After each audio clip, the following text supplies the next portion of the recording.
Photography ഒരു full time പ്രൊഫഷനായിട്ട് തിരഞ്ഞെടുക്കുമ്പോൾ തുടക്ക കാലഘട്ടങ്ങളിൽ ഞാൻ ചെയ്തൊരു മിസ്റ്റേക്ക് എന്താണെന്ന് പറയാം. അതായത് നമ്മൾ ഫോട്ടോഗ്രാഫി ഈസ് ഒബ്വിയസ്ലി ടെക്നിക്കൽ പരിപാടിയാണ്. അപ്പോൾ ടെക്നിക്കൽ ആയതുകൊണ്ട് തന്നെ ടെക്നിക്കലായിട്ടുള്ള കാര്യങ്ങൾക്ക് വേണ്ടി കുറേ പൈസ സ്പെൻഡ് ചെയ്യാനായിട്ട് ക്യാമറകൾ മാറി മാറി മേടിക്കുക, പുതിയ ലെൻസുകൾ വരുമ്പോൾ അത് അപ്ഡേറ്റ് ചെയ്യുക, പുതിയ പുതിയ ലൈറ്റിംഗ് എക്യുപ്മെന്റ്സ് വരുമ്പോൾ അത് വാങ്ങിക്കുക, അങ്ങനെ പല പല പരിപാടിക്ക് വേണ്ടിയിട്ട് ഒത്തിരി പൈസ ഞാനിങ്ങനെ കത്തിച്ച് കളഞ്ഞിട്ടുണ്ട്. അപ്പോൾ ഇപ്പോഴും ആ ഒരു ടെൻഡൻസി ഉണ്ടോ എന്ന് ചോദിച്ചു കഴിഞ്ഞാൽ കമ്പാരിറ്റീവ്ലി കുറവാണ്. നമ്മൾ മനസ്സിലാക്കേണ്ട ഒരു കാര്യം, ഒരു വെഡിങ് ക്ലയന്റ് നമ്മളെ ബുക്ക് ചെയ്യുമ്പോൾ അവർ നമ്മുടെ ഫോട്ടോഗ്രാഫ്സിന്റെ വലിയ മഹത്വം കണ്ടിട്ടല്ല ശരിക്കും ബുക്ക് ചെയ്യുന്നത്. ഒബ്വിയസ്ലി നമ്മൾ ഡെലിവറി ചെയ്യേണ്ടത് നല്ല ഫോട്ടോസ് ആണ്. പക്ഷേ അതിന്റെ അപ്പുറത്ത് അവർ നിങ്ങൾ ബുക്ക് ചെയ്യുമ്പം നിങ്ങൾ എങ്ങനെയാണ് അവർക്ക് ഫീൽ ചെയ്യുന്നത്, നിങ്ങളുടെ കൂടെ വർക്ക് ചെയ്യുമ്പം എത്തരത്തിലുള്ള ഫീലിംഗ് ആണ് ഉണ്ടാകുന്നത്, ഇത്തരത്തിലുള്ള കാര്യങ്ങൾ കുറേയും കൂടി ഇമോഷണൽ ആയിട്ടുള്ള കാര്യങ്ങൾ വെച്ചിട്ടാണ് ഒരു ക്ലയന്റ് നമ്മളെ ബുക്ക് ചെയ്യുന്നത്. ഈ ഒരു സൈഡിൽ, അതായത് നമ്മുടെ പേഴ്സണാലിറ്റിയും നമ്മുടെ ഒരു ക്ലയന്റിനോട് സംസാരിക്കാനുള്ള സ്കില്ല്,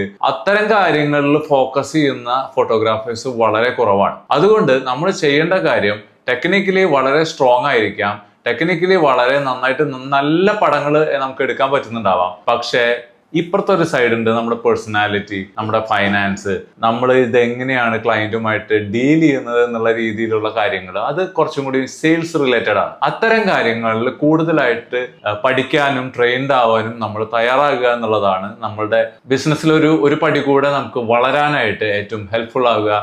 ഇതുപോലുള്ള നല്ല കണ്ടന്റിന് വേണ്ടി ഫോളോ ചെയ്യുക. അടുത്ത വീഡിയോയിൽ കാണാം. Take care, by.